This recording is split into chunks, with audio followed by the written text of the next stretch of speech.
E aí, gente, esse é o Manifesto, eu sou o Pedro. Eu sou o Arthur. Hoje é o nosso episódio número 4 da primeira temporada. E hoje a gente vai conversar sobre política de drogas, sobre guerra às drogas. Só que ao invés de a gente fazer um debate mais acadêmico, com ideias que vêm de fora, a gente pensou hoje em fazer uma conversa a partir das ideias, e das críticas e das alternativas que vêm de dentro dos territórios e dos grupos mais afetados, das favelas, das periferias. E aí, o nosso convidado hoje é o Aristênio Gomes. Olá a todos, tudo bom, Arthur, Pedro? Eu me chamo Aristênio, né, como vocês já colocaram, sou morador aqui do Complexo da Maré e sou educador popular, né, e estou aqui basicamente para a gente fazer uma conversa a partir do trabalho que eu realizo no Movimentos, né, que há 4 anos está aí atuando nessa temática de guerra às drogas, políticas de drogas de modo geral, junto com a juventude. O que é o Movimentos, Aristênio? Ele é um coletivo? Ele é um movimento social? Como vocês se definem? Isso faz sentido para vocês? Qual que é a do Movimentos? O Movimentos, ele é um coletivo, acima de tudo, né? E, obviamente, também faz parte do movimento, é um movimento social, mas o Movimentos, ele surge há 4 anos, mais em volta de 15 jovens ativistas, né, que trabalham em diversas áreas da arte, comunicação popular. Eu sou educador, como falei, tem uma galera da saúde, e a gente se reúne, né, meio como uma frente, não uma necessidade de enfim, barrar ou ter um posicionamento que parta da favela em relação a o que acontece, né, na suposta guerra às drogas, esse genocídio, esse encarceramento. Então, basicamente, todos esses jovens, eles se reúnem ali na metade de 2016, com uma parceria com o Centro de Estudos de Segurança e Cidadania, que é o CESEC, né, com a pesquisadora Julieta Lengruber, que tanto nos apoiou e que, enfim... E a gente passa, a partir desse momento, se reunir constantemente no entorno de entender melhor o que é essa suposta guerra às drogas, quais são as bases na qual ela se justifica e na verdade, denunciar, né, a hipocrisia do que são essas ações, que geralmente são ações policiais e de guerra nas favelas. Então, lá de 2016 para cá, a gente, resumindo, né, a gente passou por um período de formação que basicamente a gente encontrou com vários ativistas, pesquisadores, neurocientistas, uma galera da saúde, uma galera que, enfim, entende mais das ciências sociais, e a gente trocou muito em relação a isso, aprendemos muito também, e a partir de 1 ano a gente começou a ativamente estar nos lugares de debate, né, nas escolas, né, nas faculdades, em congressos nacionais e internacionais, colocando basicamente nosso ponto de vista, que é muitas das vezes muito diferente de pessoas que estão aí há muito tempo dizendo, até mesmo criticando a guerra às drogas, enfim. Eu não sei se consegui dizer, porque o movimento me parece mais que isso, mas eu acho que é um pouco disso, é um coletivo que visa, enfim, levar informação, inclusive a uma população que é a nossa população, né? A população da favela, a população da periferia, que sequer muitas vezes entende o que está acontecendo, o que uma operação policial significa, se ela já realmente se justifica pelo suposto tráfico de drogas e o que é essa ilegalidade, né? Então, são questões são tabus que a gente visa quebrar e trazer consciência em relação a isso, até consciência em relação ao próprio consumo, do que se consome e que substâncias são essas. Então, é muito geral, né? Basicamente, a gente sempre costuma dizer que a gente quer levar informação, quer fazer o debate acontecer, onde o debate principalmente não acontece. Quem acompanhou os últimos episódios viu que a gente sempre falava de quais são esses grupos, do que acontece em determinados locais, de segurança para quem, de violência por quem, para quem, contra quem, né? E o Aristênio estava colocando um pouco de como a periferia e certas partes da nossa sociedade sempre ficaram alheias ao debate, sempre ficaram de fora e nunca foram perguntadas, né? E no nosso último episódio com o professor José, ele estava contando um pouco da experiência e desses grupos que surgiam nas comunidades e que muitas vezes era muito mais solução do que o Estado.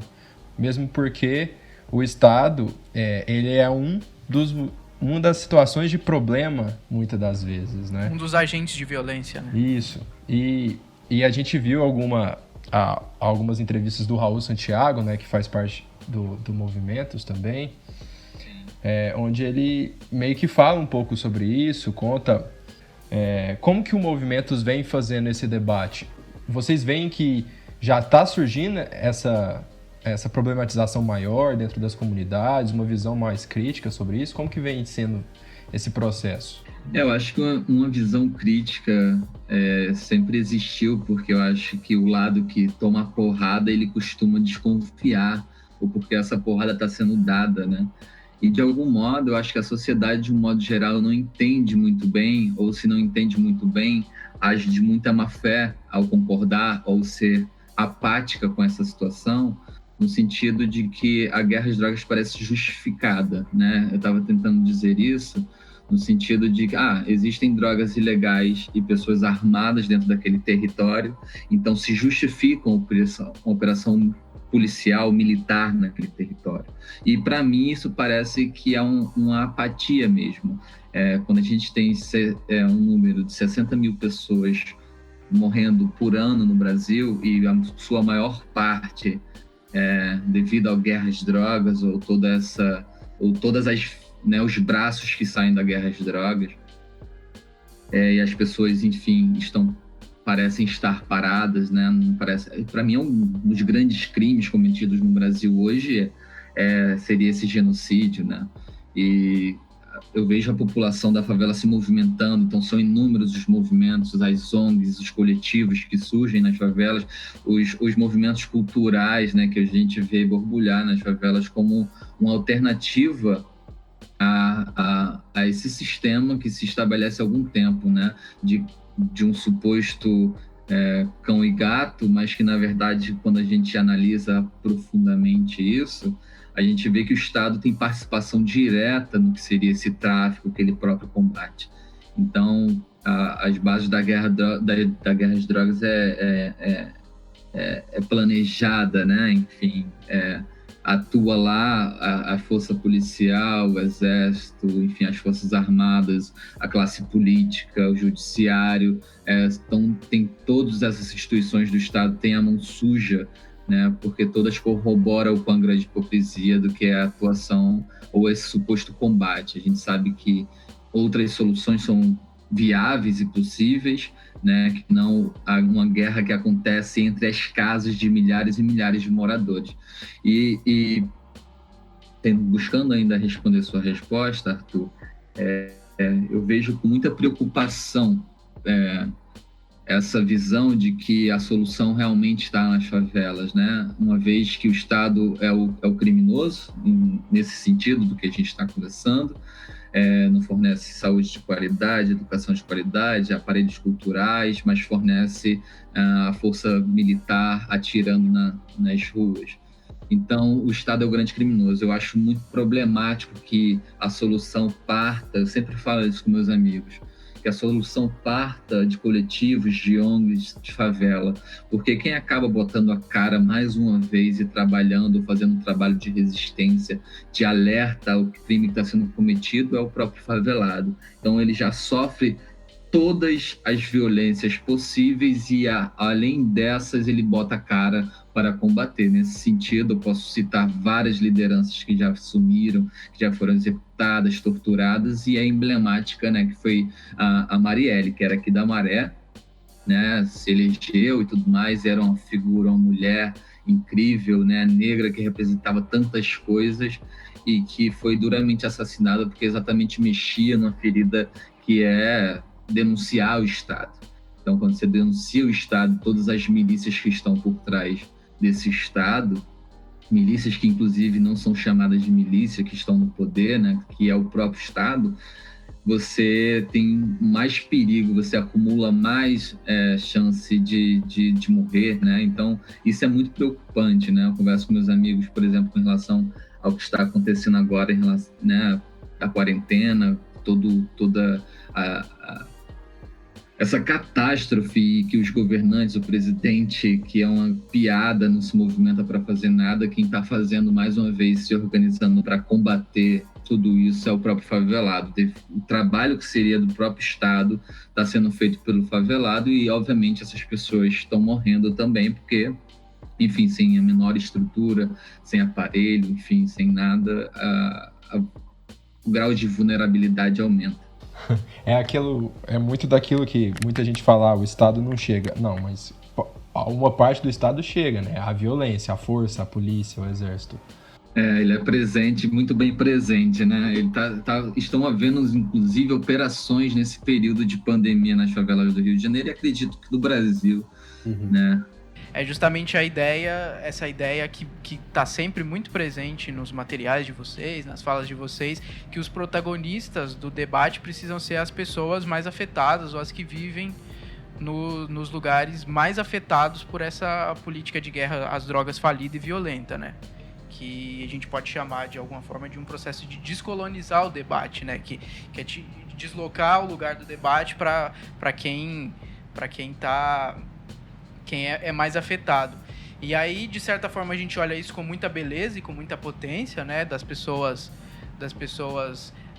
tomando para elas o lugar de fala que sempre foi de direito, mas que nunca foi de fato. Mas aí, na sua fala, você coloca essa questão pelo outro lado, né? Que é a fragilidade também desse processo e desse movimento de tomar para si o protagonismo, que é, mais uma vez, você se coloca na linha de frente do combate, né? Não, sim, digo, Pedro, assim, você está certo quando você aponta que, obviamente, o protagonismo tem que ser de pessoas que, enfim, possam falar ali, né, e não sempre as mesmas pessoas, certa classe, né, dominando todo o debate, enfim. Isso é essencial que aconteça, e exatamente sobre... o meu argumento é dizer que não deveria ser necessário, né? Porque quando se torna necessário que nós estejamos gritando basta ou denunciando, é porque a gente já está no fundo do poço, né? E me parece sempre cruel. Eu não queria que grupos ou coletivos como o movimento existissem, né? Assim como também trabalho como educador, né? Estou me formando em História agora pela UERJ, passei por um coletivo chamado SEASM aqui da Maré, e como educando, e depois voltei como educador, porque eu acredito nesse movimento, mas a gente sempre fala lá que o mundo ideal é que o pré-vestibular não exista mais, né? Então, é que o nosso trabalho não seja mais necessário. Então, é nesse sentido mais que eu falo, né? Que é um problema a gente existir, né? Tipo, e não é a solução para o problema, mas ao mesmo tempo o problema em si. É uma posição de contradição e que coloca a luta e o inimigo, entre muitas aspas, como uma coisa muito mais complexa do que como é colocado pela narrativa dominante do que é a política de drogas, né? Tem um inimigo muito claro, um território muito claro, um tipo de ação muito claro, mas que não faz o menor sentido, ou faz para matar a juventude pobre, negra, periférica, enfim. A guerra às drogas dá certo para quem a planeja, né? E o intuito não é combater as drogas, mas exatamente o que você acabou de falar, matar a juventude negra, carcerá-la, enfim, das diversas formas. A gente já teve tantos períodos históricos que mostraram antes da guerra às drogas que isso já acontecia, né?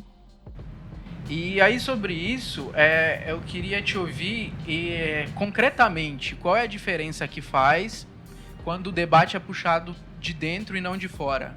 O que vocês têm percebido e o que vocês têm colocado de diferente nesse debate? Qual é a diferença de ter jovens de favela discutindo política de drogas?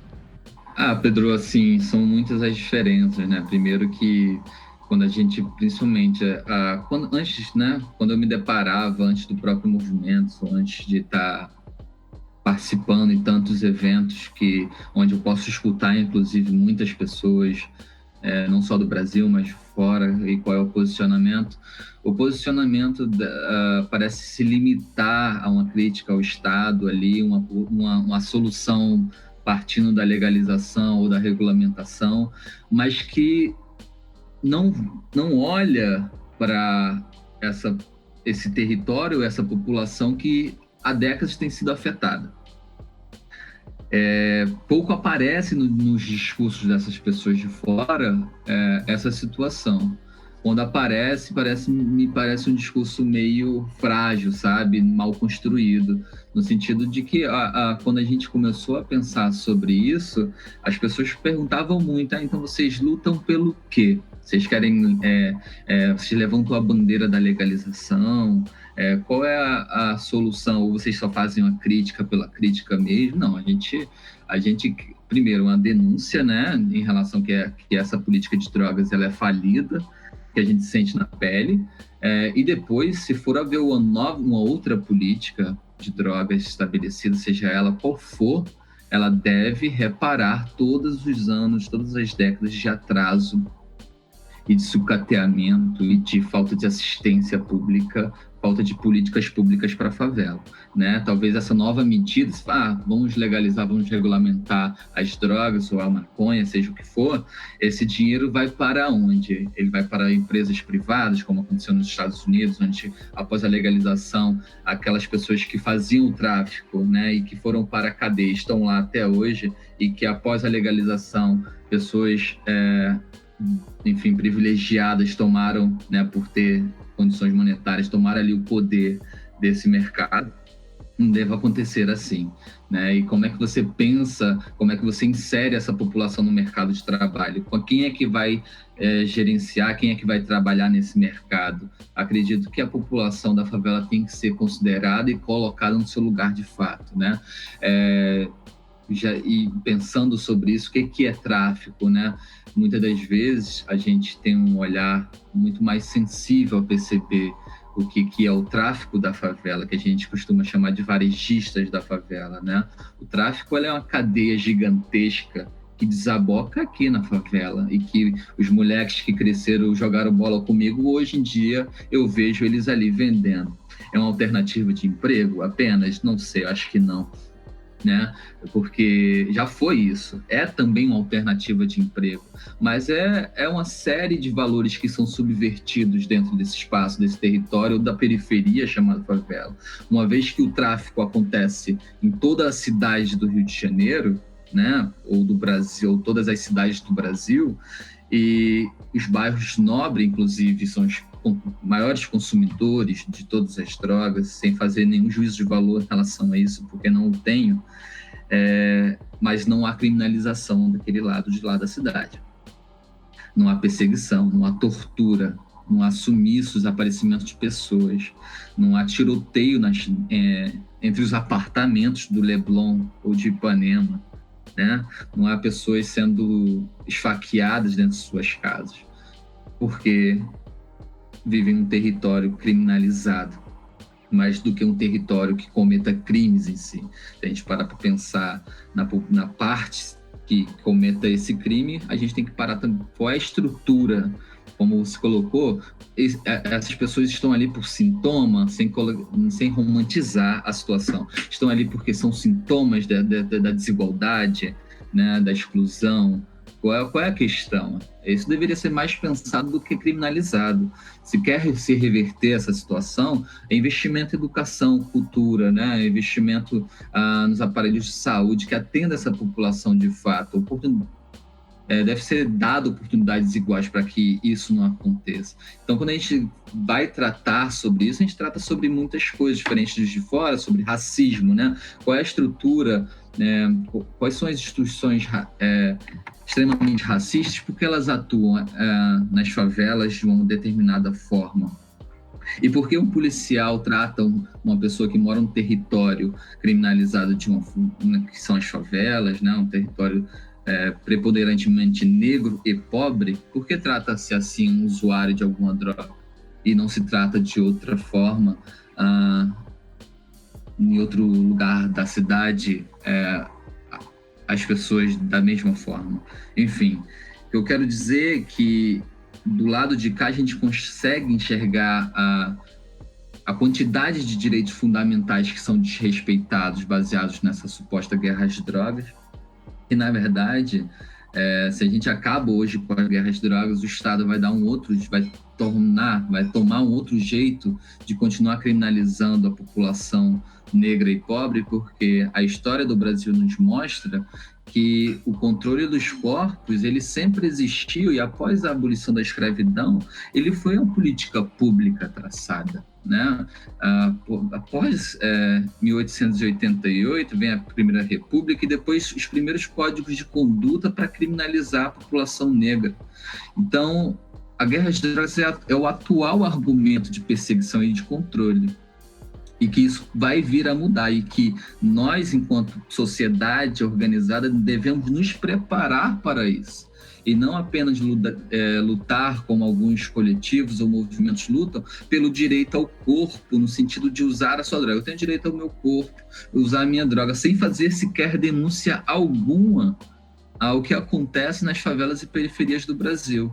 A pessoa, né, tá ali na defesa legítima, obviamente, de que é poder usar a substância que lhe cabe, que lhe convém, mas sequer ela faz uma crítica à dimensão do que ela está abordando ali mesmo, né? Então, a gente vê isso muito nos debates, assim, de forma rasa sendo defendida uma nova política de drogas que não beneficia ou que exclui certa parte da população que sempre sofreu com essa criminalização.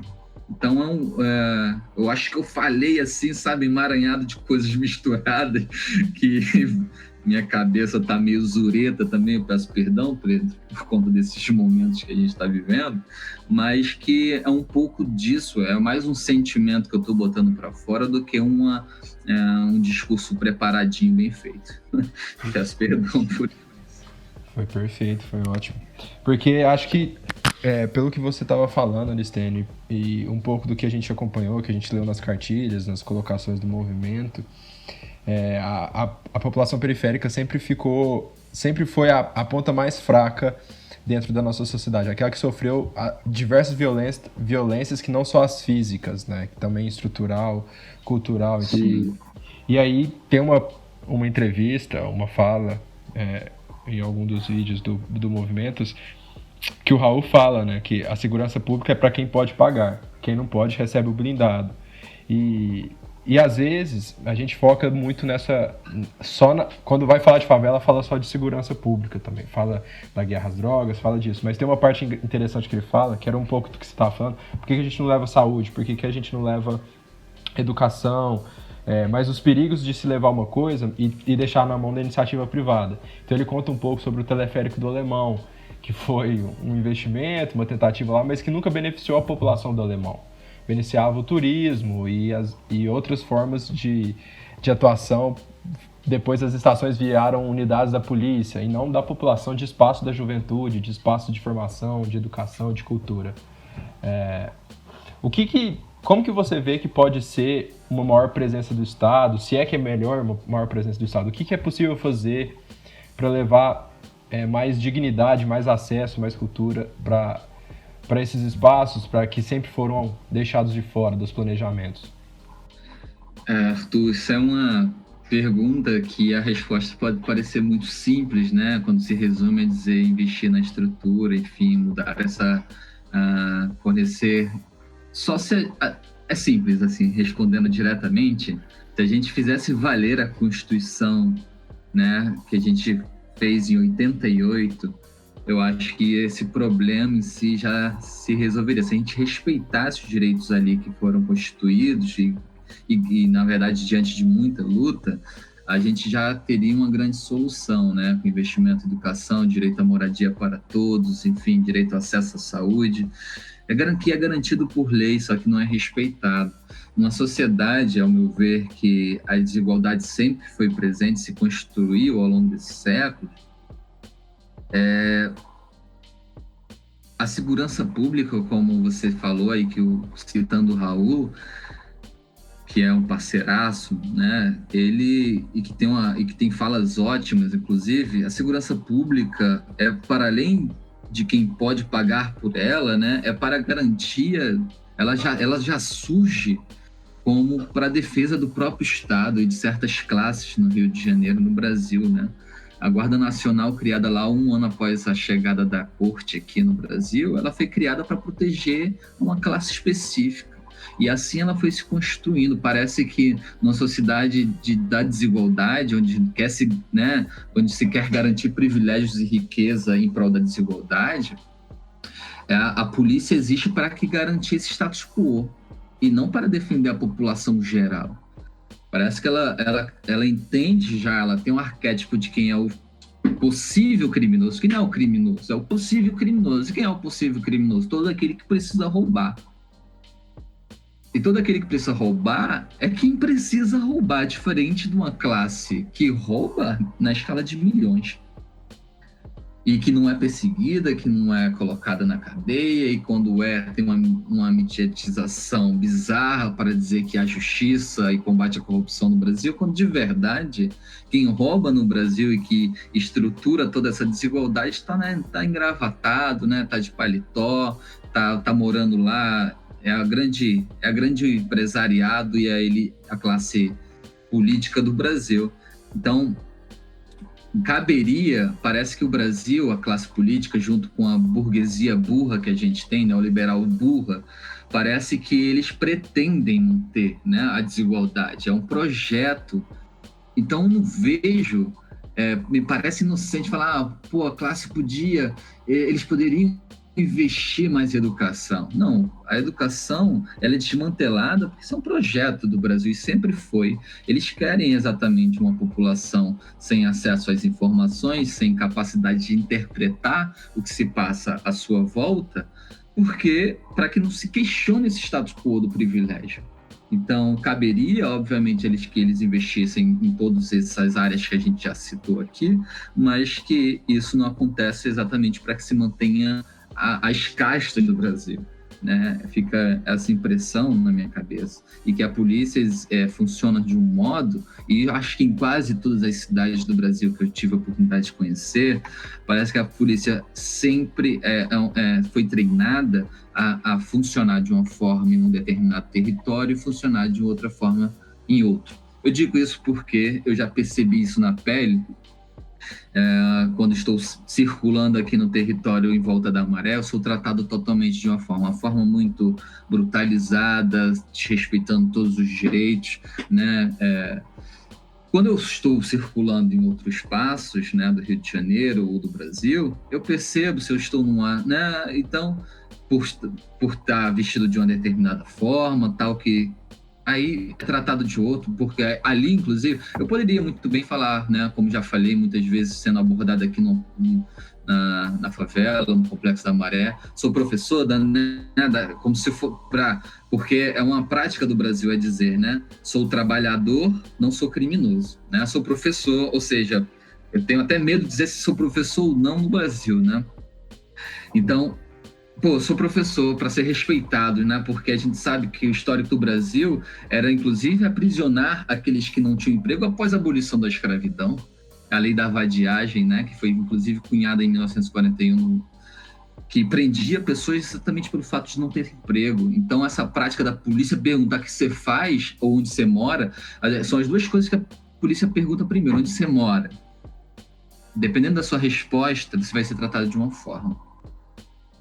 Se você trabalha, se você não trabalha, se o seu trabalho é uma subcategoria na cabeça desse policial, ele vai te tratar também de outra forma.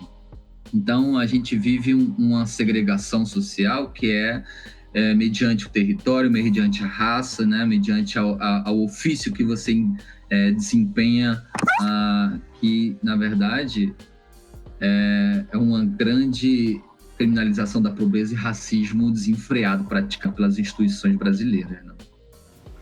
Sim, isso ficou muito marcado no assassinato da menina Águita, que o avô dela, se não me engano, fala: eu sou trabalhador, e chorando sobre a menina lá assassinada, supostamente alegado pela polícia por um erro, por uma bala perdida, né? Então... Exatamente. A Ágata, que é inclusive do Complexo do Alemão, próximo aqui é a Maré, né? Uhum. E isso é uma fala recorrente, assim, nos noticiários, do Brasil inteiro, as mães e pais gritando nos noticiários: meu filho era trabalhador, né? Meu filho era trabalhador, e porque de algum modo se justifica o não crime, né? Porque se ele não fosse trabalhador num país onde o desemprego é um fato, seria normal, né? A população pobre que é a população desempregada. E você ser desempregado constitui um crime. Você já está fudido e ainda você se torna um criminoso por ser desempregado, e se a família não tem uma carteira de trabalho para mostrar na televisão, o resto da população realmente acredita que aquele era um possível traficante. Afinal, ele era preto, afinal, ele era pobre, afinal, ele morava numa favela. E aí a morte é justificável, né? Aí a morte é justificável. Totalmente justificável. E como isso é naturalizado, né? Bizarramente naturalizado, infelizmente, né? Uma das coisas que mais me chocam em relação a essa naturalização é que ela não parta porque costumam se dizer por aqui não, né? Costuma-se dizer, a sociedade diz que a favela naturaliza a violência, por isso vive nela, né? Na verdade, as pessoas vivem na favela porque, enfim, não tem condições de viver em outro lugar. Imagina quem gostaria de viver em um lugar sem estrutura, saneamento básico. Aí, obviamente, não quero dizer com isso que não há o lado maravilhoso da população, exatamente da cultura, da produção, do que como nos produzimos, como vivemos em comunhão e como tudo isso aqui pode ser belo. Mas eu retiro todo esse lado porque eu estou aqui para falar exatamente da denúncia, né? E a denúncia é exatamente a falta de estrutura, a falta de saneamento, o excesso de violência, né, a pobreza desenfreada, a desigualdade bizarra, o não acesso à cidade, né, porque não é somente ser pobre e aí estudar nas piores escolas e não ter acesso à saúde e tal e tudo mais, e não ter acesso à cultura, aparelhos culturais, porque culturas temos demais, inclusive, produzimos muita cultura. Se a gente parar para pensar a história do Brasil, a cultura brasileira é produção popular, né? De modo geral, é produção popular. Então, cultura nós temos. O que falta é aparelhos culturais, falta cinema, falta teatro, falta oficinas para as crianças pintar, fazer tudo o que for possível. Então, como é que esse jovem que cresce sem uma escola que parece uma prisão, violência na escola, e aí violência dentro de casa, falta de assistência, porque a família também acaba viver na miséria, viver na desigualdade, geram certas dinâmicas que não dá para explicar aqui com a minha fala, né, de violências e violações bizarras, e que esse jovem, essa pessoa, esse indivíduo, ele vai crescendo num ambiente onde ele está em total desvantagem com o resto da sociedade. E aí, quando ele sai para vou dar um rolê lá, né, na cidade. A gente viu que foram os rolezinhos que aconteceram em alguns lugares, quando esse grupo de pessoas pobres e pessoas pretas, elas estavam entrando nos shoppings e dando um rolezinho, como o resto da sociedade que vive no status quo do privilégio ficou horrorizada e não queria que aquilo acontecesse, porque mexia no seu ambiente, né? E aquelas pessoas não poderiam estar ali. Então não era a polícia apenas, era a própria sociedade negando o direito fundamental, que é o acesso à circulação, ao ir e vir.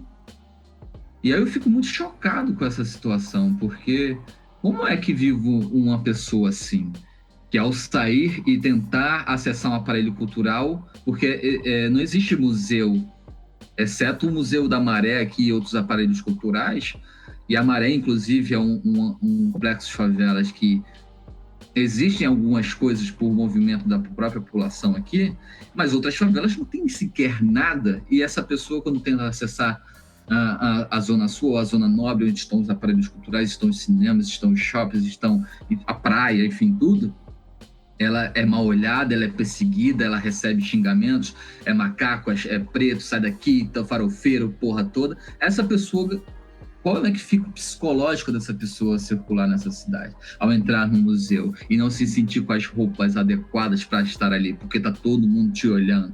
E não adianta também, né? Porque o favelado hoje, ele compra as roupas de marca e quando ele vai lá, cercou lá, ele ainda assim está sendo estigmatizado, né? Porque a roupa de marca em si, nem a roupa, que antes era o grande passaporte, dá esse passaporte para essa pessoa. Então, é negada a convivência, quase isso. Não circulem, 4 paredes dentro da favela, fiquem aí. De vez em quando a gente manda a polícia para matar vocês, e que vocês vão entendendo qual é o lugar de vocês, é o lugar da opressão. Vocês circulem exatamente para vir trabalhar aqui na cidade, na casa, ou seja, as domésticas e os trabalhadores. Inclusive, né, 1º de maio, parabéns para todos os trabalhadores, né, e trabalhadoras, principalmente, que construíram esse Brasil, né? Então, as pessoas, o direito à cidade só é garantido para o trabalho.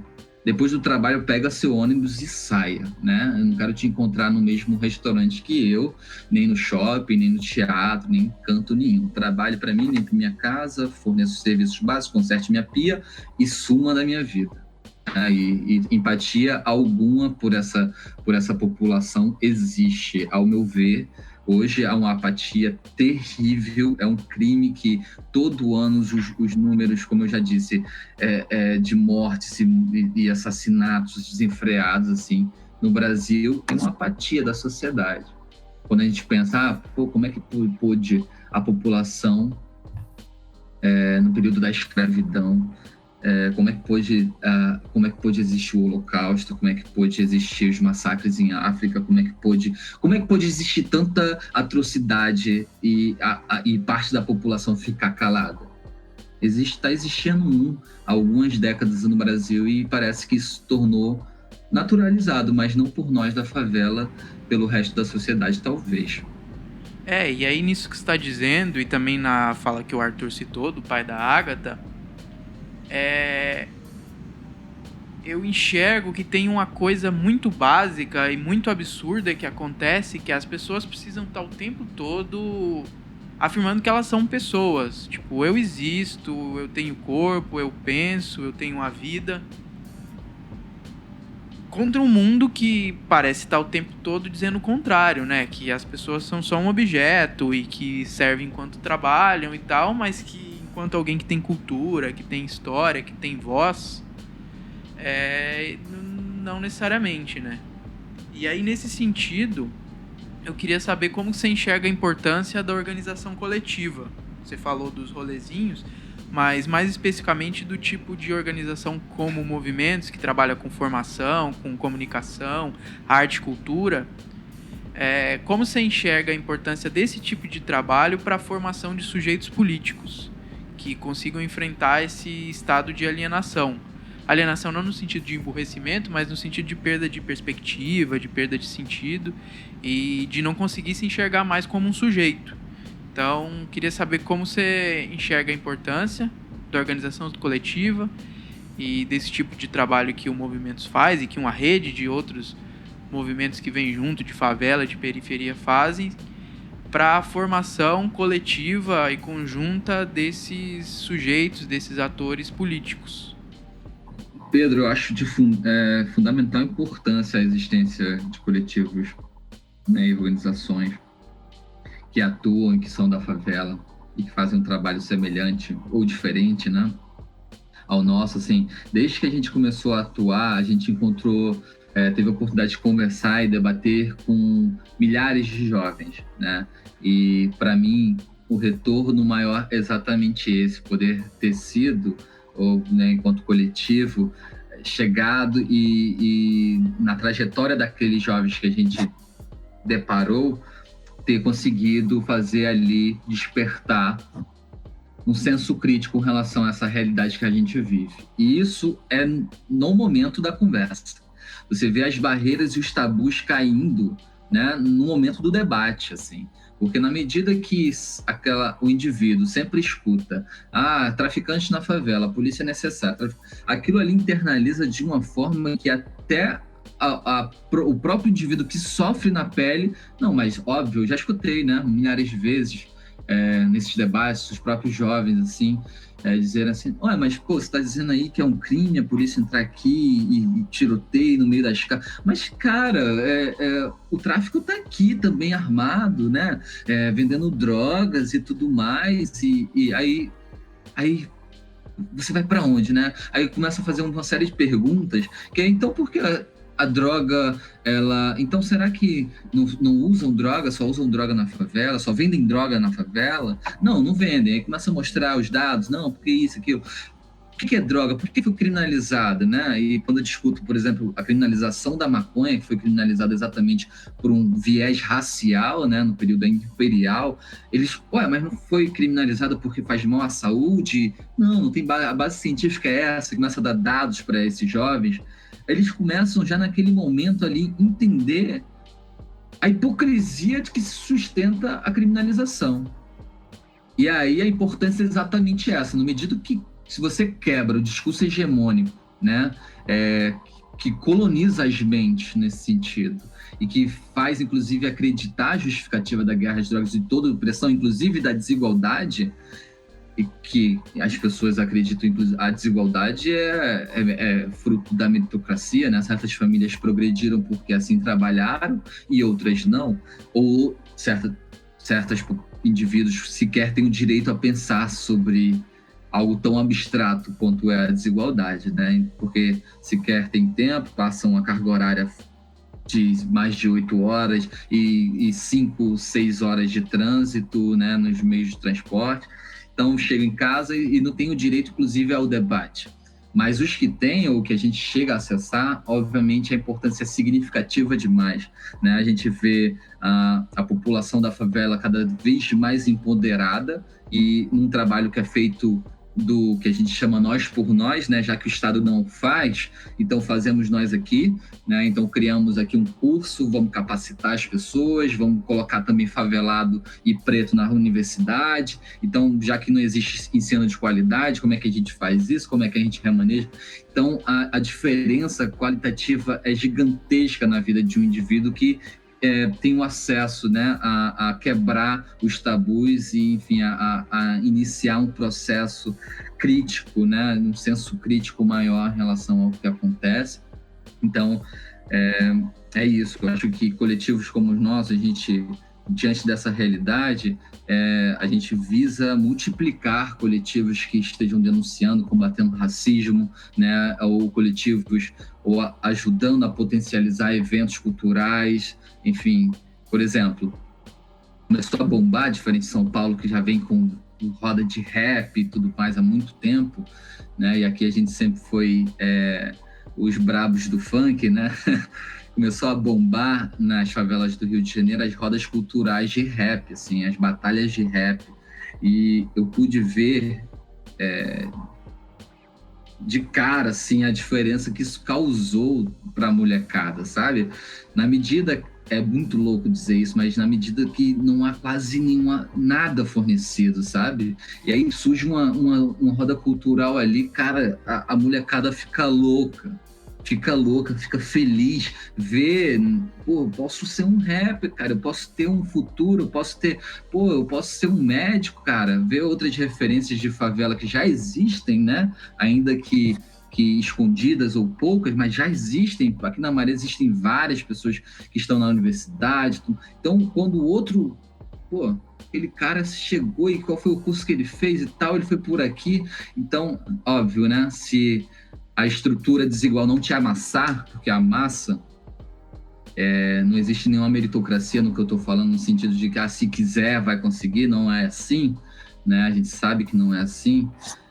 A rede de relações e de influências e de valores que nos amassam são muito maiores do que as oportunidades. Então, não existe meritocracia no que eu estou falando. Mas, na medida que existem coletivos e organizações fazendo um trabalho, né, de conscientização, de empoderamento, de impulsionar essas pessoas para conquistarem oportunidades e se colocarem na cidade, enfim, em cargos e lugares de responsabilidade, a gente tem um referencial maior, uma representatividade maior, e isso, obviamente, vai multiplicando. Então, a importância é absurda, é significativa demais.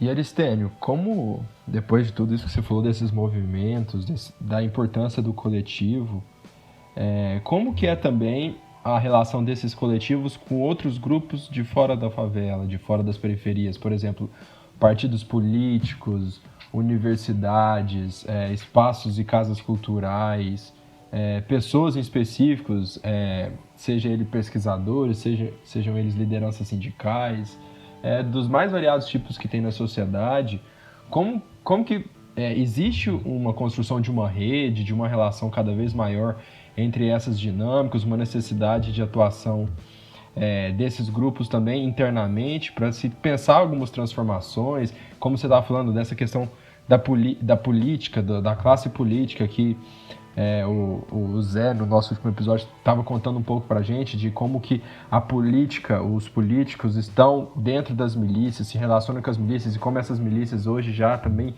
traficam o que não faziam antes, passam a atuar dentro do mercado das drogas, e a relação desses grupos também com outros espaços, sejam eles religiosos ou culturais.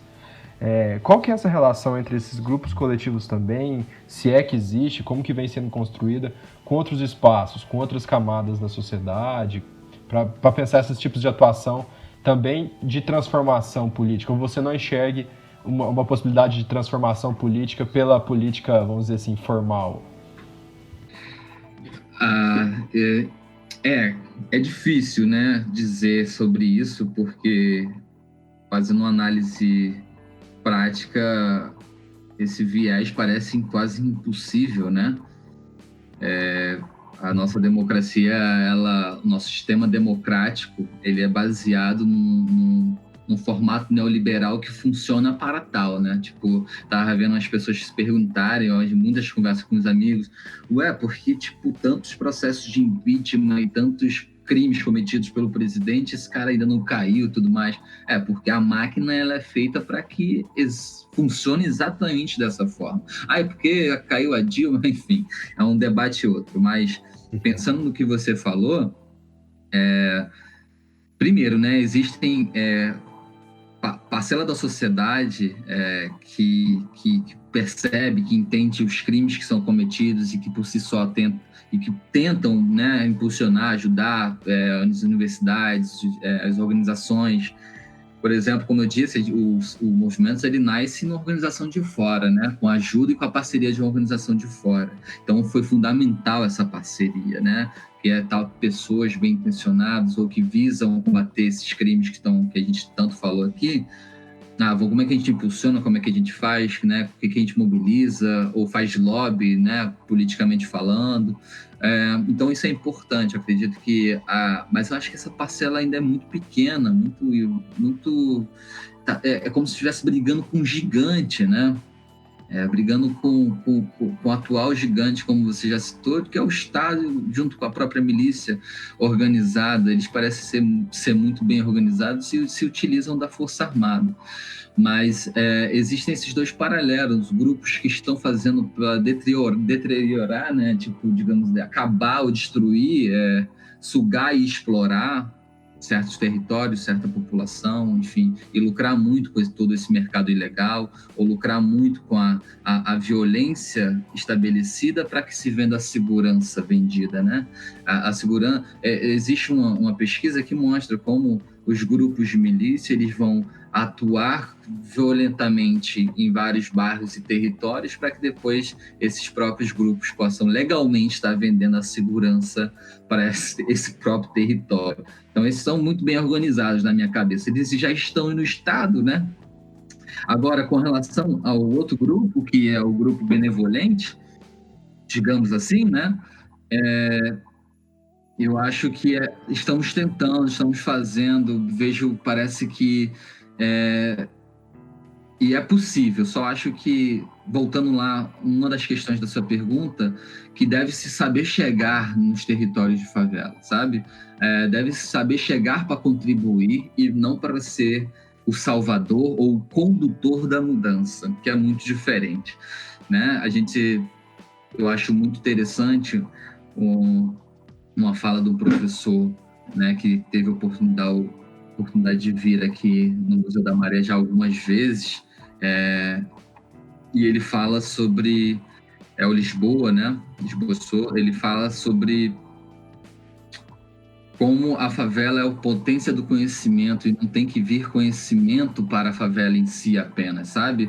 Mas como isso aqui não era a universidade trazer conhecimento para a favela, mas como a favela, a própria universidade, poderia ser o próprio conhecimento que pulsa e que possa levar na forma de criação e da arte e de tudo mais, a mudança e a transformação da própria sociedade. Então, existem muitas pessoas bem intencionadas que fazem projetos dentro de favela, mas que às vezes parecem estar na tentativa de conduzir ou ter o protagonismo, não sei qual seria a forma ideal de caracterizar, mas que elas devem chegar, como a gente coloca aqui na favela, no sapatinho, né? Chegar no sapatinho, saber fazer, saber contribuir, saber impulsionar quem aqui está.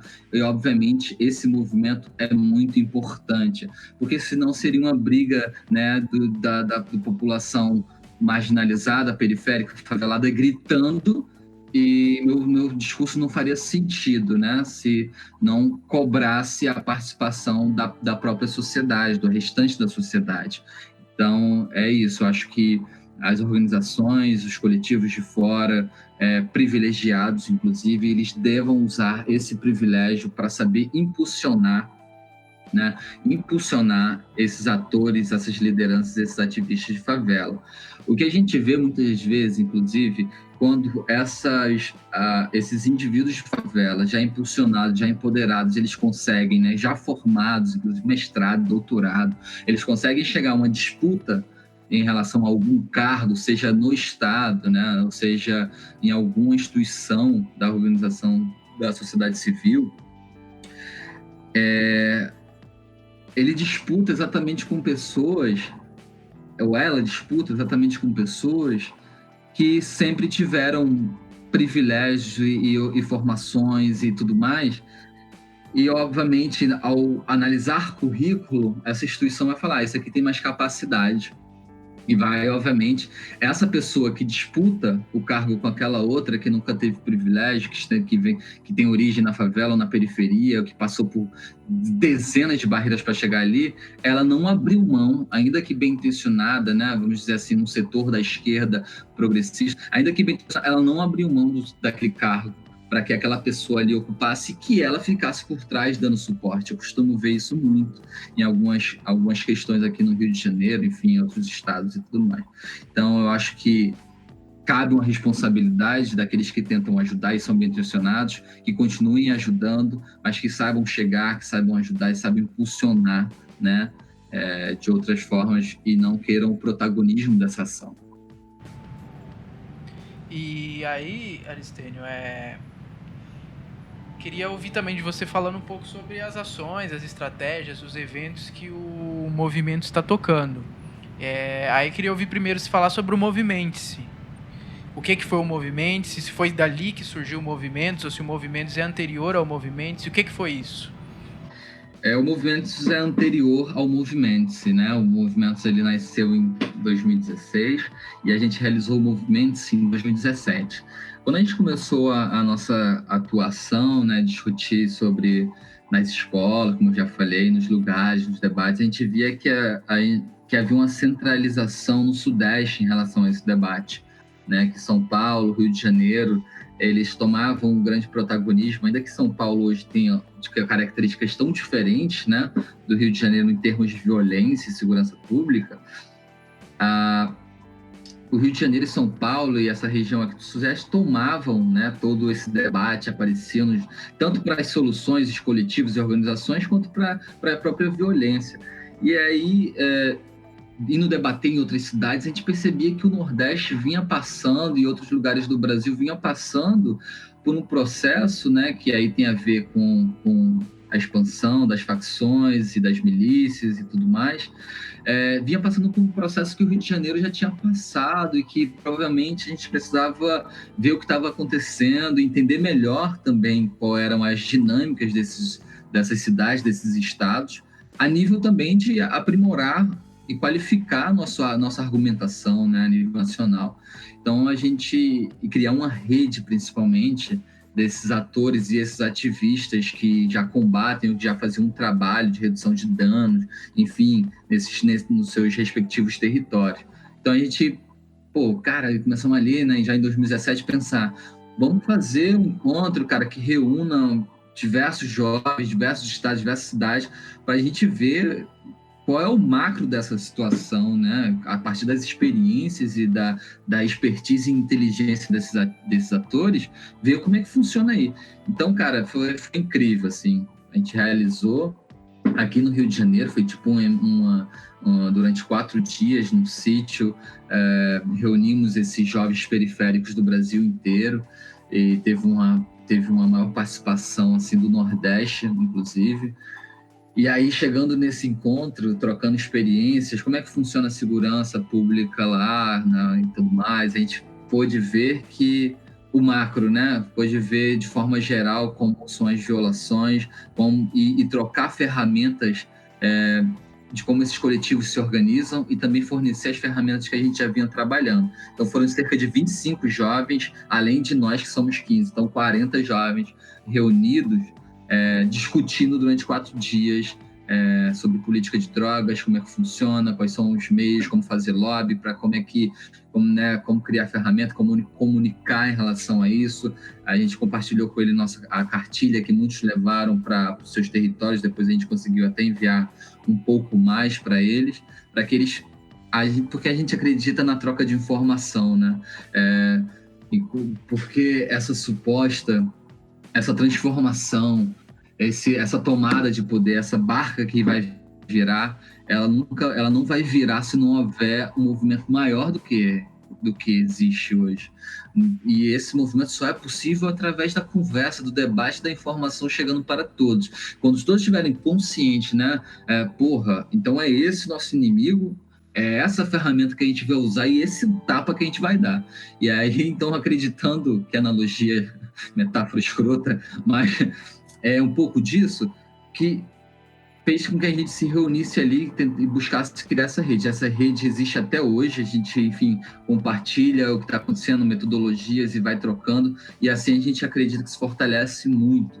Então, o movimento foi em 2017, mas o movimento, a gente pretende, inclusive, realizar mais edições, né? A gente já estava pensando em fazer mais alguma, e ver essa situação da pandemia, da quarentena e tudo mais, obviamente devemos respeitar, né? Ficar em casa e não incentivar a aglomeração de pessoas. Então a gente meio que parou com esses planos por agora, mas que a gente pretende, assim que tudo se normalizar, realizar mais edições, porque assim a gente vai criando redes, trocando metodologias e aprimorando nosso trabalho, né? E multiplicando possivelmente atores, enfim, ativistas nesse sentido. Então foi isso. O movimento foi esse encontro nacional, né?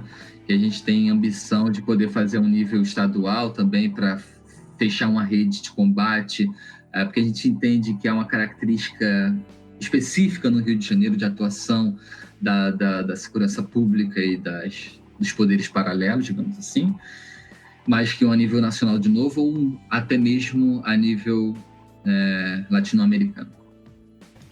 Eu acho que a gente pode falar um pouco também sobre como que, apesar acho que voltando um passo atrás, mas continuando a conversa, de como que os efeitos da violência e da política pública da guerra às drogas ocorrem na favela, mas muitas vezes eu tinha um professor que gostava de dizer, siga o dinheiro. O dinheiro não está ali. Muitas vezes o dinheiro ele está em outros grupos que moram fora da favela, está dentro dos condomínios fechados, dentro dos bairros nobres.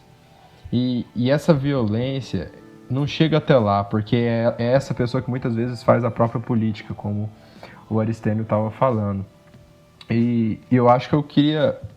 É uma coisa que a gente vem tentando pensar de como fazer isso, porque o Estado, ao mesmo tempo que ele pode ser essa solução, se ele desse todos os direitos básicos para essa comunidade, para essas pessoas mais vulneráveis, ele também é um problema porque ele fica repetindo essas estratégias de violência, de controle dos corpos e de assassinatos como todos. Então, mesmo no caso de pessoas que trabalham, como o Aristênio estava colocando, a gente viu os 80 tiros no músico, ou algum músico que está saindo da favela com um tripé e é confundido com uma arma, um guarda-chuva que é confundido com uma arma, dos riscos que isso, como isso vem se repetindo e como é uma coisa de projeto, como o Aristênio estava falando, né? Então, uma das coisas que eu e o Pedro temos tentado fazer é sempre nos perguntar onde que a gente vai encontrar esse meio termo, né? De que é solução ou é problema, mas como você estava falando, é muito difícil mudar essa estrutura porque essas pessoas são muito fortes. Então, eu acho que a minha problemática, não pergunta, mas o que eu queria escutar de você mais um pouco é como é possível romper essa lógica? Como que é possível pensar uma coisa diferente para esse processo? Você acha que é possível? Por exemplo, eu e o Pedro, em alguns momentos, a gente já falou que não achamos isso possível dentro de um contexto onde a gente mantenha o Estado, onde a gente mantenha o modo de produção capitalista. Mas o que você acha? Como que é possível transformar, modificar essa lógica de violência que, como você colocou, não é uma coisa que acontece só no Rio, só em São Paulo. É uma coisa que acontece no Brasil inteiro, que se mantém e que vem de um passado colonial, de um passado escravocrata, e que permanece esse tipo de postura mesmo depois de uma suposta Constituição cidadã que não foi cumprida e que é constantemente desrespeitada. Isso sem falar dos desrespeitos também dentro das prisões, dentro do setor carcerário e de toda a estrutura dessa sociedade brasileira. Você acha que é possível fazer alguma coisa diferente ou não temos saída? E aí, só emendando muito rápido, como é que você enxerga o trabalho do Movimentos? Se é um trabalho de resistência, se dentro desse trabalho de resistência vocês conseguem algumas conquistas importantes, estruturais, se é um trabalho de redução de danos. Como é que vocês enxergam também o trabalho que vocês fazem? Qual que é a leitura que vocês têm?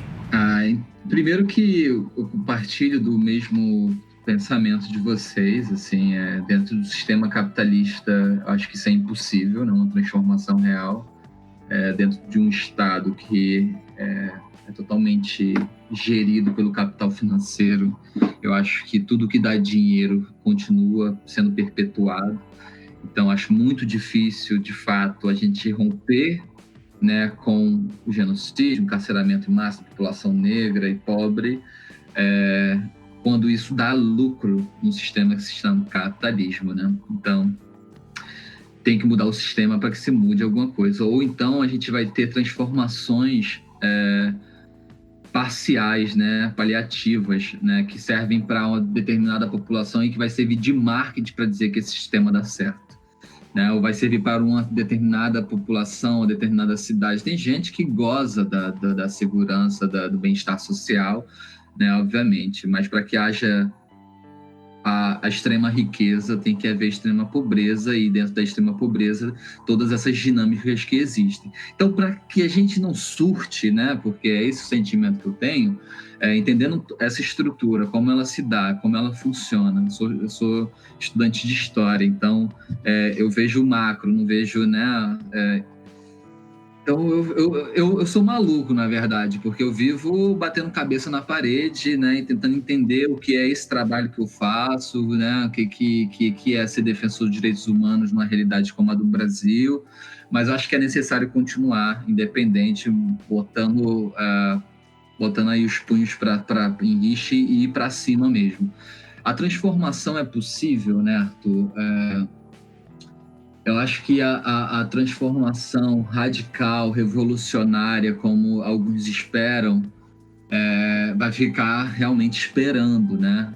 Muita gente, como eu estudo lá na UERJ, estudo história, então você pode imaginar a quantidade de pessoas que eu não critico, né? Não tô aqui, pelo contrário, eu partilho de muitas ideias, né, que têm base marxistas e tudo mais, enfim, mas que eu vejo uma parcela da juventude intelectual brasileira, não brasileira apenas, no mundo, revolução e tudo mais, vamos lá, vamos fazer e vamos tomar o poder, e sei lá, o que você faz para transformar a porra da realidade, caralho?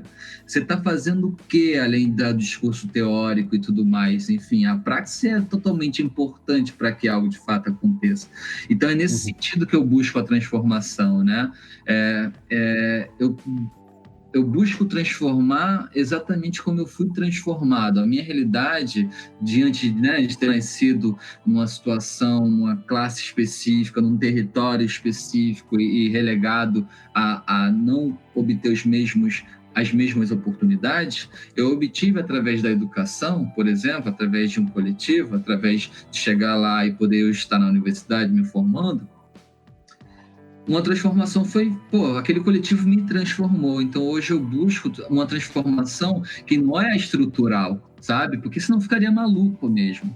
Eu busco uma transformação que atinja as pessoas a quem eu atingi.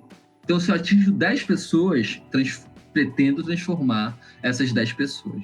Se eu atinjo no ano, 100 pessoas, que ótimo. Se eu atingir 1000 pessoas, maravilhoso. Transformou, impulsionou, foi legal. Houve uma transformação que não foi estrutural, mas houve uma transformação estrutural na vida daquela pessoa. Para mim, é nisso que eu tenho me agarrado. E que possivelmente isso gere uma transformação estrutural lá na frente. Acredito, talvez eu nem vá ver, e que a gente passe o cajado para os que virão, enfim, que continuem lutando, porque fez essencial diferença na minha vida, né? Então, eu busco fazer... Eu vou citar um exemplo muito clichê, tá?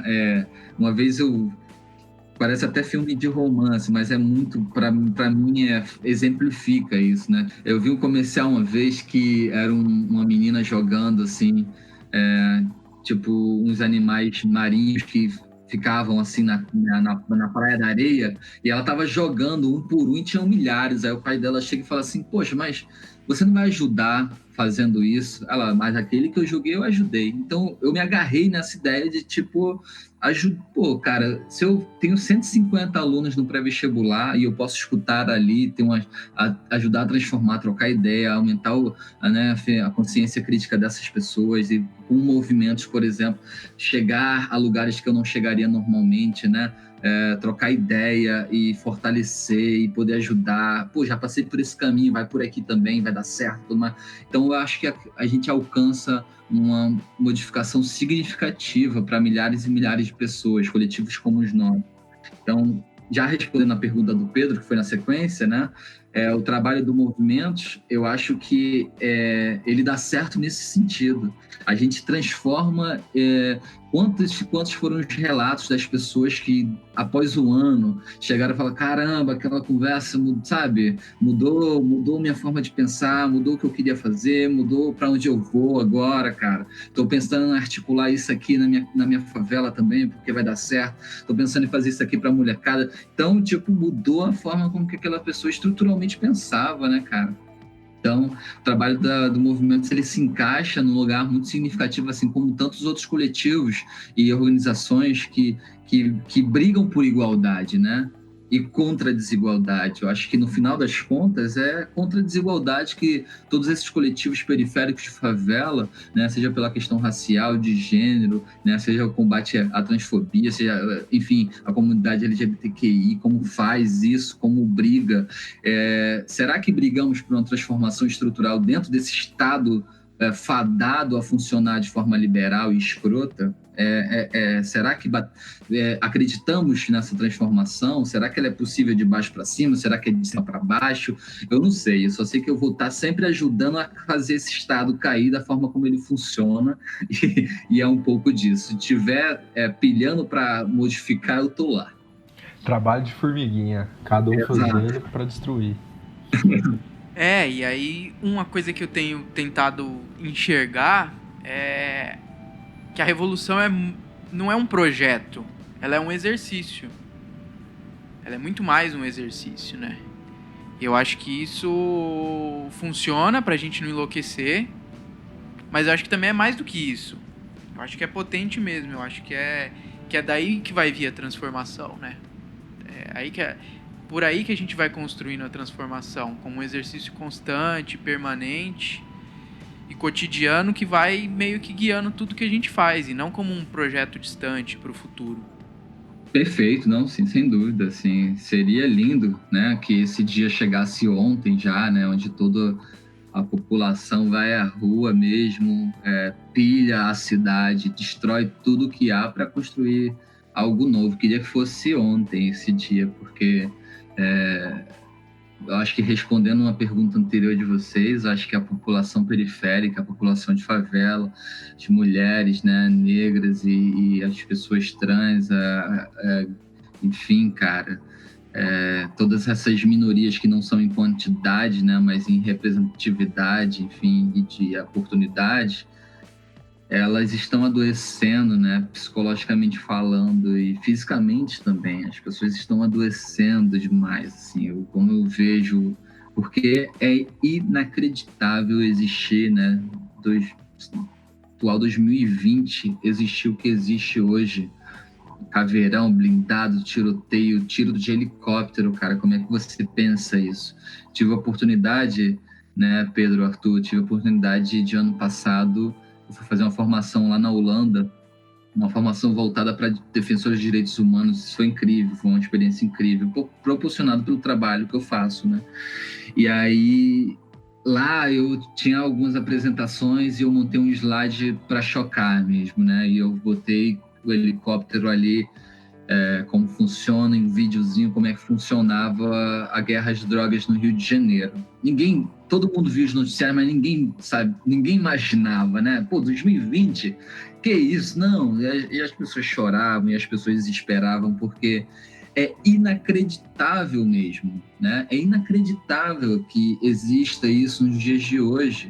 Não que um século passado fosse possível, mas que tanto que se alcançou na suposta e frágil democracia, tanto que hoje, na globalização que temos, e é vergonhoso, deveria ser vergonhoso, né, para a classe política ou burguesa da nossa sociedade, que isso exista, porque eles estão no poder para que isso exista, mas não é. Né? Não há interferência, inclusive, de organizações internacionais em relação ao que acontece no Brasil, já que a sociedade ou é apática ou é amordaçada para fazer alguma coisa.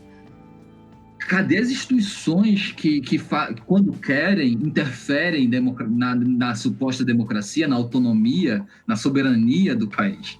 Né? Quando querem, elas o fazem. Quando querem, elas invadem. Quando querem, eles são imperialistas.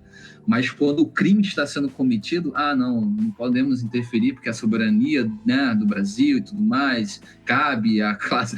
Aí é porra, né? Aí é foda. É de enlouquecer mesmo. É porque teriam que aceitar e concordar que o capitalismo é um crime, né? Exatamente. Não fariam isso. Exatamente. Bom, vamos falar também de outro projeto que o Movimentos tocou recentemente, que foi a Residência. O que foi a Residência, Aristênio? Você que coordenou esse projeto? Isso, Pedro. Eu acabei ficando na coordenação por essa experiência que eu tenho na educação, mas ela se deu em 3 campos, né? Primeiro, porque a gente pensou em fazer uma residência, né? Diante de tantas visitas a escolas e a congressos, tantos debates, principalmente quando a gente saía de alguns espaços da favela, assim, a gente percebia que, assim, a gente geralmente ficava ali 2 horas, né? No máximo 3, trocando ideia. E quando a gente ia embora, ficava aquela sensação de que, caramba, aquelas pessoas estavam aguçadas para querer saber mais, obviamente, né? Você chega ali, larga um monte, quebra um monte de coisa e constrói um outro, a pessoa fica louca, fica, peraí, então conta mais um pouco aí. Vários casos as pessoas mandarem mensagem em particular, assim, cara, e aquilo, como é que eu acesso mais? Aí eu mandava os links, né? Bom, então, percebemos que havia, assim, uma necessidade de fazer algo maior, né? Alguma formação mais continuada. E aí, também no sentido de multiplicar atores em relação ao trabalho que a gente já faz, né? Então, só seria possível que essas pessoas atuassem ou falassem mais ativamente se elas tivessem uma formação mais qualitativa no assunto, né? Assim como a gente teve a oportunidade de encontrar com pessoas, referências nessa área, enfim, e entender melhor esse campo, a gente queria também fornecer isso para algumas pessoas. Então, a gente pensou a residência, que foi meio que a primeira, né? Para que a gente testasse como isso ia acontecer, dividida entre uma formação política, uma formação audiovisual e uma formação em arte. Por quê? formação política para, né, enfim, dar toda essa consciência crítica e esse entendimento geral do que é a política de drogas, o que é racismo institucional e estrutural, como é que funciona o Estado, o que é segurança pública, como é que se divide a cidade, por que ela se divide assim, o que é criminalização da pobreza, enfim, uma série de coisas que a gente discutiu ali durante um mês, quase, né, um pouco mais. E depois a formação em audiovisual, que ainda assim continua com, enfim, discussões em relação à formação, que é essa formação política, e nas artes também. Mas a formação audiovisual e artes, para que tudo que foi aprendido em relação à formação política pudesse ser transmitido através de ferramentas do audiovisual ou da arte, seja uma poesia, seja uma música, ou seja um vídeo que pode ser gravado pelo próprio celular, como gravar, como a gente ensinou essas técnicas para eles, né?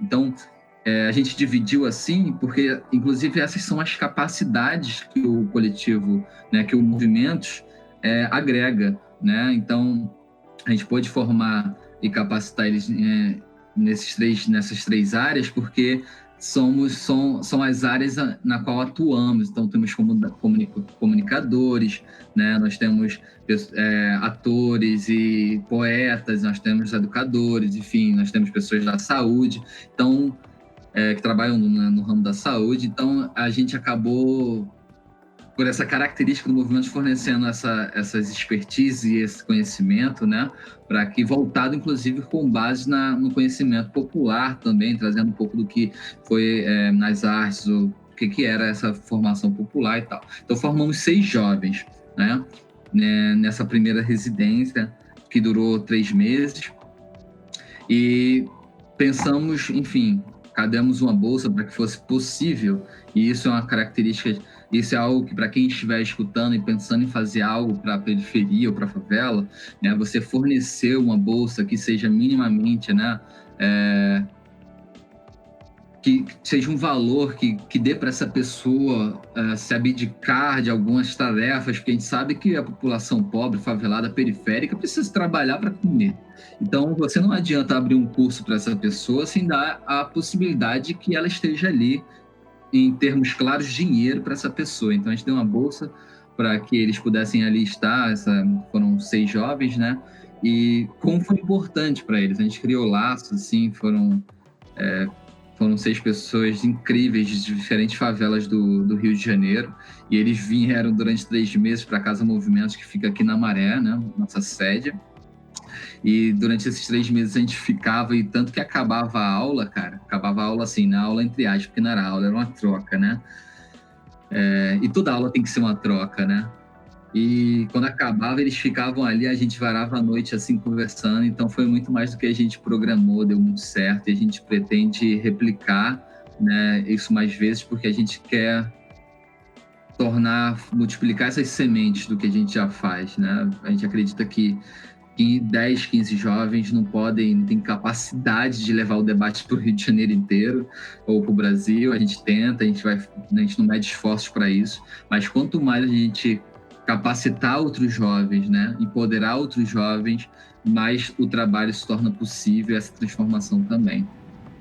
E uma coisa que é muito legal e que aparece muito nas suas falas, no material de vocês, se a gente abre o site aqui, é uma porrada de gente, tem os crias, tem os parceiros, tem o pessoal que fez a residência, o pessoal que foi no Movimente-se, e parece sempre estar na sua fala uma preocupação que vocês têm de estar formando muita gente, de ir espalhando o debate, espalhando as ideias. Então eu queria saber de vocês como é que vocês se organizam internamente, se a horizontalidade é uma coisa importante, e como que essas formas de organização interna do coletivo afetam nas lutas e nas coisas que vocês fazem.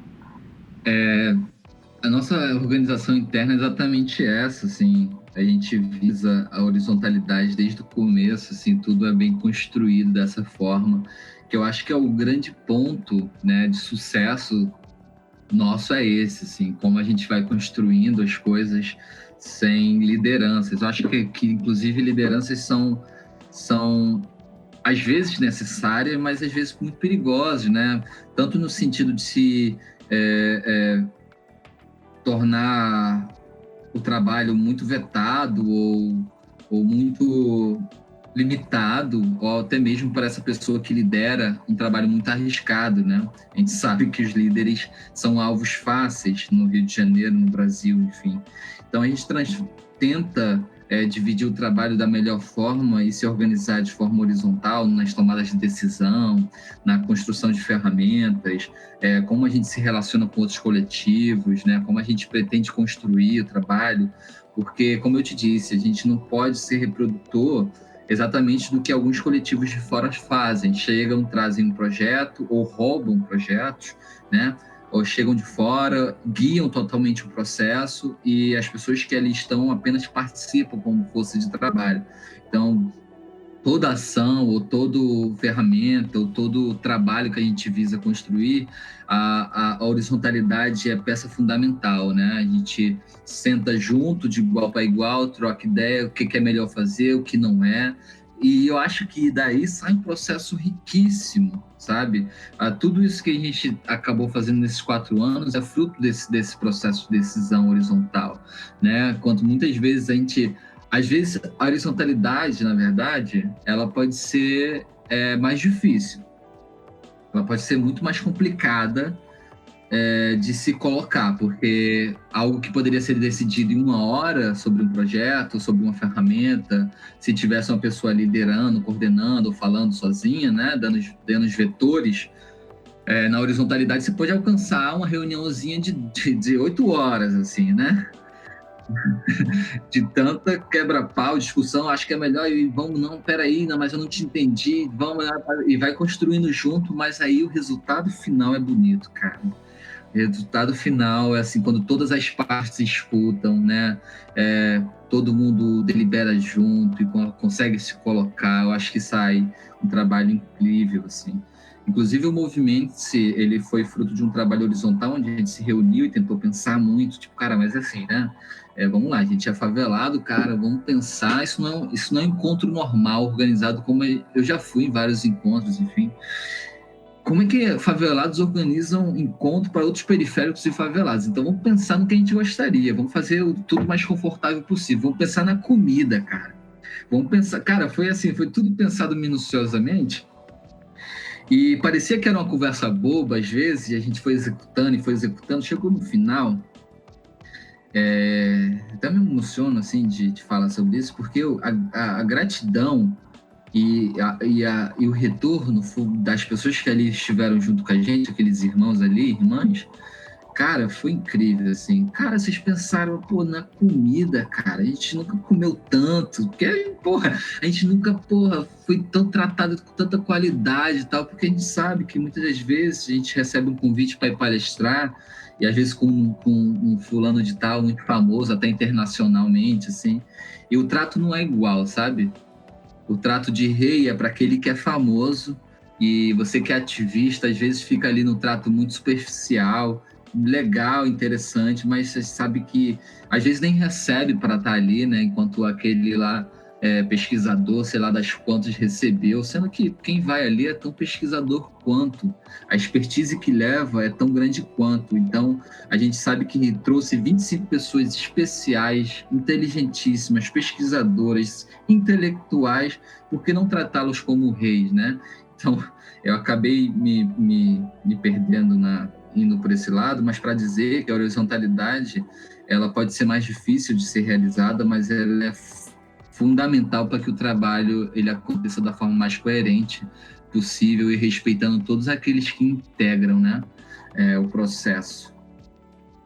É muita coisa para a gente digerir. O Aricênio foi ótimo em tudo que ele falou. E acho que é isso, é construir cada vez mais essas redes, alertar sempre para essas realidades e para esse projeto violento e racista, LGBTfóbico, machista e tudo que existe na nossa sociedade. E tá sempre alerta na construção de formas de se defender e de lutar contra essa realidade, né? Então...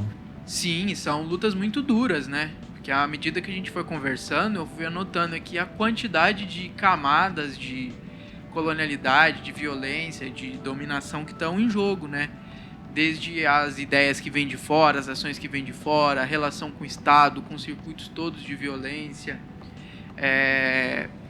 as questões de organização interna, as questões de construir pontes com outros grupos, com outras organizações, necessidade de pensar as periferias e as favelas do Brasil todo na diversidade que existe, né, de realidades. Mas o que eu acho muito importante é que vocês estão fazendo um enfrentamento, vocês estão reivindicando esse lugar de protagonismo e vocês estão construindo um senso crítico muito consistente, né? Então a gente agradece muito vocês terem topado, você ter vindo aqui contar a experiência, as histórias, a atuação do movimentos. E é isso, as lutas estão aí, infelizmente elas têm que acontecer, mas elas estão muito potentes ainda. Sim. Pô, sim, sem dúvida, assim, eu também, cara, agradeço demais pela conversa, assim, foi muito legal, porque casou as ideias, assim, obviamente eu não daria uma entrevista para nenhuma, digamos assim, não vou dizer, porque... mas eu dei uma observada lá, né, olhei o canal de vocês, eu vi ao que se pretende, né, a discussão.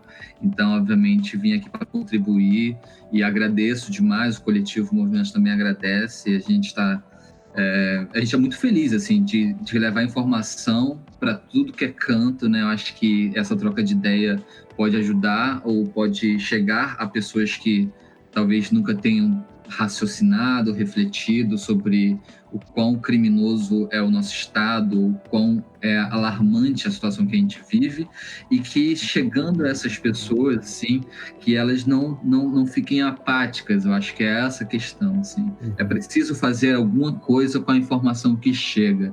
Se a informação chega, você fica indignado com isso e assim ainda assim calado, e você não usa a sua profissão para fortalecer, ajudar, transformar tudo isso que a gente conversou aqui, eu, Arthur e Pedro, isso é apatia, né? Isso, e de alguma forma você deixa que o carro da história te atravesse e te atropele, né? Como quase um culpado da situação. Seus netos vão pensar, pô, mas por que vovô não fez nada? Tem muita gente fazendo. Se junte a essas pessoas, procure escutar essas pessoas, procurem escutar e compartilhar esse tipo de conteúdo. A gente também tem o Movecast, né, que é o podcast do Movimentos, com alguns debates que partem da favela. A gente vai continuar fazendo nesse período de quarentena da pandemia, né? E se apropriem desses conteúdos, compartilhem esses conteúdos, compartilhem aqui o canal Manifesto, que se pretende a discussões também tão fundamentais na nossa sociedade, e principalmente não façam ativismo de sofá, né? Saia, faça alguma coisa, use seu trabalho para dar voz, para impulsionar, para movimentar, porque só assim a gente consegue transformar algumas vidas e, em algum futuro distante, uma transformação mais geral. Enfim, meus amigos, eu agradeço demais, assim, ao convite, ao debate, assim, é sempre importantíssimo. Então, contem comigo sempre. Vou ter agora vocês aqui guardados na caixinha, como parceiros, viu? E contem comigo também para que a gente possa fazer outros trabalhos juntos e se ajudar nesse sentido. Boa. Muito bom. Conta com a gente muito também. Feliz.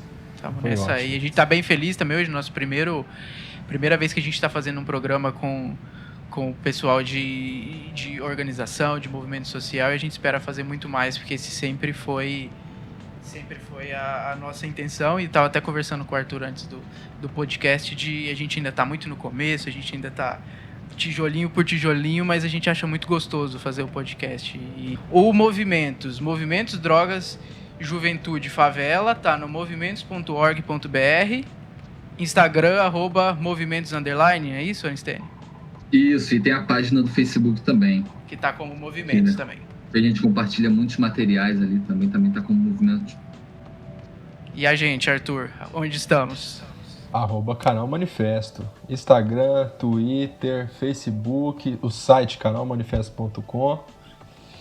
E acho que é isso, né? E também nas plataformas de podcast. E eu acho que foi muito bom, Aliceno. Muito obrigado a você e ao Movimentos pelo papo. A gente está muito feliz e pode contar com a gente para o que precisar, sempre que vocês quiserem participar, voltar a somar, é só falar que a gente tá aqui. E é isso. Pô, tamo junto, Arthur. Tamo junto, Pedro. Um grande abraço. Salve favela, né? Vamos continuar aí nessa resistência e a gente vai junto mesmo. Valeu. Muito obrigado mesmo, viu? Valeu. Obrigado, gente. Até o próximo. Até. Até a próxima.